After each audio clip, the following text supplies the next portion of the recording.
खिलाड़ी है ही वो जो कंडीशंस को अडॉप्ट कर ले, उसके मतलब उसके साथ वो ढल जाए और खेले, परफॉर्मेंस दे। देखिए मैं ये रिक्वेस्ट करूंगी कि कोई भी ये बात मत करे कि यूएसए को होम एडवांटेज है, क्योंकि ये पिच जो नासो काउंटी स्टेडियम की जो पिच है ये बनी ही कुछ देर पहले है, उनके लिए भी नहीं है, वो सबके लिए एक न्यू चीज है।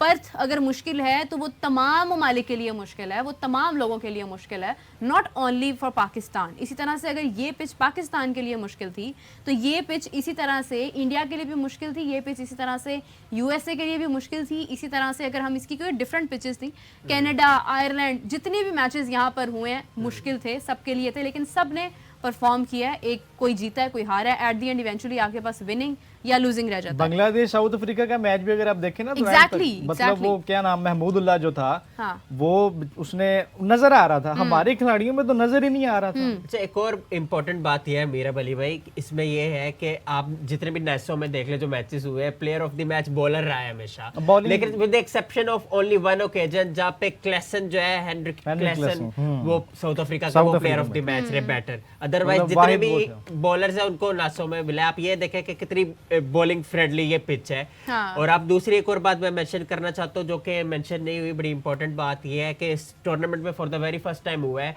कि यूएसए का जो इंडिया का जो मैच था उसमें कि यूएसए को जो 5 रन पेनल्टी पड़ी है। मतलब इंडिया के 35 रन थे 30 बॉल पे, तो वो उन्होंने, क्योंकि 2 मरतबा होता है जो एक जो आईसीसी का नया रूल आया है कि आपको नया ओवर 60 सेकंड के अंदर करना है, यानी 1 मिनट के अंदर करना है, तो उन्होंने 2 बार हुआ एक मैच में कि नहीं उन्होंने फॉलो किया ये चीज, और तीसरी मरतबा भी उन्होंने वो किया है तो उनको पेनल्टी पड़ी है, तो फर्स्ट टाइम ये हुआ है। एग्जैक्टली बड़ा वैलिड पॉइंट उमर ने रेस किया है। और जहाँ तक उमर आप बॉलिंग की बात कर रहे थे, आप देखिए कि अगर हम ये कहें कि बॉलिंग फ्रेंडली पिच है तो बॉलिंग में भी पाकिस्तान ने यूएसए के साथ क्या कमाल करके दिखाया। मतलब आप उनकी विकेट्स ही नहीं ले पाए हैं, वो स्कोर पे स्कोर करते जा रहे हैं और आप भाग रहे हैं, बस आप कंट्रोल करते जा रहे हैं। डाइविंग तो आपके लिए कैचेस थे, आप कोशिश करते हैं, बाउंड्रीज नहीं रोकी जा रही हैं आपसे, आपको पता नहीं चल रहा है कि आपने क्या करना है। मेरे ख्याल जो यूएसए के साथ मैच डेलस में था, तो डेलस की पिच में थोड़ा सा वो ओवरऑल अगर हम इस वक्त जितने भी मैचेस देखें ना, यहाँ पर पिच पूरे यूएसए में या इवन वेस्ट इंडीज भी, मुझे ऐसा लगा है कि स्कोर करने में प्रॉब्लम जरूर पेश आई है। सिर्फ पहला मैच जो कनाडा यूएसए के दरमियान हुआ था उसके अंदर स्कोर बहुत अच्छा गया था, मतलब यू नो जब वो मैच हुआ था तो ऐसा लगा था कि जैसे स्कोर जो है वो पूरा टूर्नामेंट जो है वो 200 तक हमें लेके जाएगा, मतलब चेज भी हो गया, मतलब 196 हो गया उसके बाद।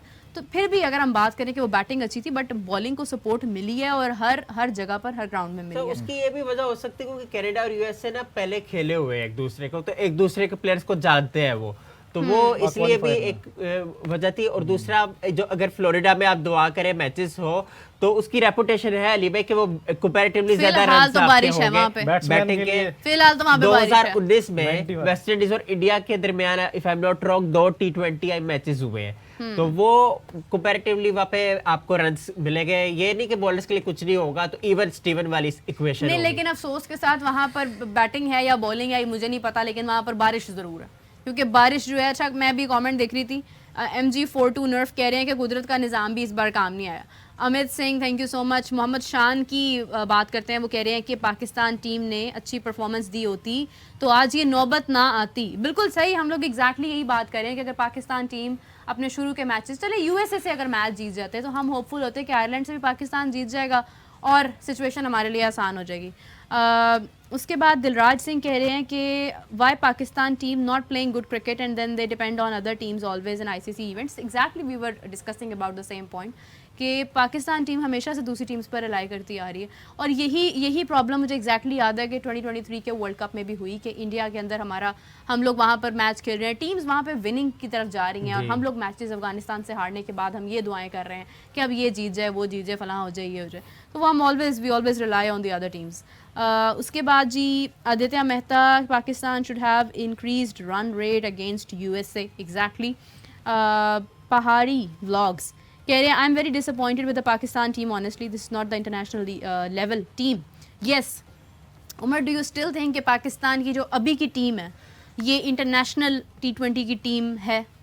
देखिए बात ये होती है अरेंजमेंट की होती है, ये इनमें से बहुत से प्लेयर हैं जिनमें स्पार्क है, बात ये है कि आप, जैसे मैं बात करता हूँ 3-4 बातें कि मेंटल जो है आपकी हार्डनेस कितनी है, आप कितने जो है फिट हो, ये मैटर, ये एलिमेंट्स होते हैं। लेकिन यहाँ पे ये है कि मसला ये है ना कि कुछ इनमें से जो रॉयल प्लेयर्स थे जो पहले भी खेल रहे थे 3 साल पहले, जो अभी भी खेल रहे हैं, इसमें उमर एक ये वो भी है ना, लीडरशिप की भी एक लीडरशिप की ग्रूमिंग, मतलब प्लेयर्स को लेके चलना। अच्छा कप्तान की ना, मैं बाबर को टारगेट नहीं कर रहा, ना मैं किसी कैप्टन को, एक अच्छे कप्तान की मैं लीडरशिप आपको बता रहा हूँ कि वो टीम को उठाता है। वो खुद तो उठे ना उठे, टीम उठती है। पैट कमिंस को देख ले 2023 के वर्ल्ड कप में आप, कि वो खुद, उनकी इतनी कोई ब्रिलियंस नहीं थी इंडिविजुअल, हालांकि वो 18 बॉलों में जो 80 उन्होंने किया था, वो स्टे किया था, वो एक अलग रिकॉर्ड था।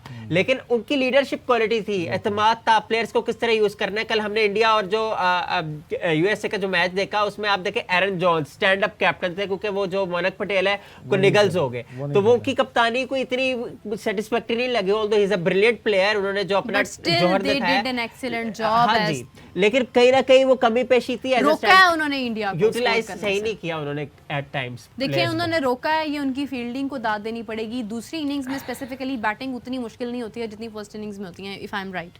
तो उस कंडीशंस के अंदर भी उन्होंने इंडिया को रोका, स्कोर बहुत ज्यादा करने नहीं दिया, तो ये हमें उनको अप्रिशिएट करना चाहिए। न्यूजीलैंड की अगर आप बात करें ना, अगर न्यूजीलैंड प्रेशर सिचुएशन में आ जाए मैच में, तो उनके सारे प्लेयर्स इकट्ठे हो जाते हैं। विलियमसन एतमाद में लेते हैं अपने सीनियर प्लेयर्स को, ऑस्ट्रेलिया के प्लेयर्स अपने प्लेयर को एतमाद में लेते हैं, ऑस्ट्रेलियन कैप्टन। आज क्या हुआ विलियमसन, और आज न्यूजीलैंड भी आखिरी सांसों पे पहुंच गया। न्यूजीलैंड पता नहीं इस टूर्नामेंट में किस नजर का शिकार हो गया है, कोई खास परफॉर्म नहीं कर पा रहा। न्यूजीलैंड का जो है ना, एक तो रीबाउंड हुआ है, क्योंकि 7 प्लेयर्स उनके जो मेन थे वो आईपीएल वगैरह खेल रहे थे।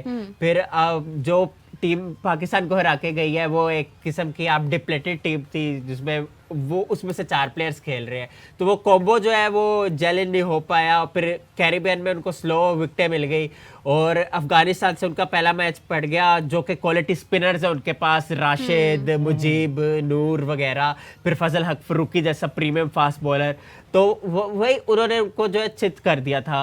84 रन से हराना, वहां से उनका जो मुराल है वो डैम्पर होना शुरू हो गया। और आज वेस्ट इंडीज से उनका पड़ा, हालांकि उन्होंने गुड स्टार्ट किया, 3 विकेटें बॉल्ड ने ली, और डाउन था बिल्कुल, जो है 4 विकेटें गिर गई वेस्ट इंडीज की पावर प्ले में। लेकिन it was the brilliance of Sherfane Rutherford कि जिस तरह से उन्होंने कमबैक किया, 68 रन किए, आखिरी 2 ओवर में 37 रन पड़े। और मैंने आपसे डिस्कस किया कि 68 जो उन्होंने रन स्कोर किया, उनकी जर्सी भी अली भाई 68 नंबर की है, शेरफन रदरफोर्ड की। तो अच्छा, अगर हम लोग बात करते हैं नसीम शाह की, तो नसीम शाह के मुतालिक रिसेंटली अभी कुबरा ने भी काफ़ी तारीफ का इजहार किया है, और मैं देख रही हूँ कि वो माशाल्लाह से हमेशा से ना एक लाइमलाइट में रहते हैं इस अंदाज से कि उनकी बड़ी बड़ी सेलिब्रिटीज़ जिनके साथ पिक्चर उतरवाने के लोग इंतजार कर रहे थे, नसीम शाह की तारीफ कर रही होती है। Sonam Bajwa even appreciated Naseem Shah, so it's a beautiful thing. और मुझे ऐसा लगता है कि नसीम शाह को भी अब थोड़ा सा ज़रा शादी की तरफ जाना चाहिए, क्योंकि इतनी सारी तारीफें उनके इर्द गिर्द घूम रही हैं कि कन्फ्यूजन का शिकार हो सकते हैं अभी बाद में।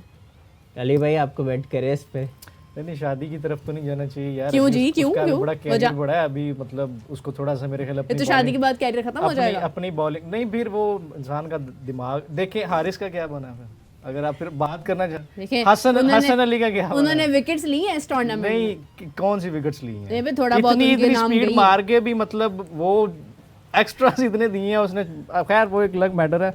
बहरहाल मेरे ख्याल में नसीम शाह को अभी अपनी बॉलिंग पे थोड़ा सा और काम करना पड़ेगा, और माशाल्लाह बैटिंग स्किल्स उनकी अच्छी हैं, बाबर से तो अच्छी हैं। काफी मैं देख रही हूं, लेकिन अभी शादी की तरफ ना ही जाए तो ठीक है।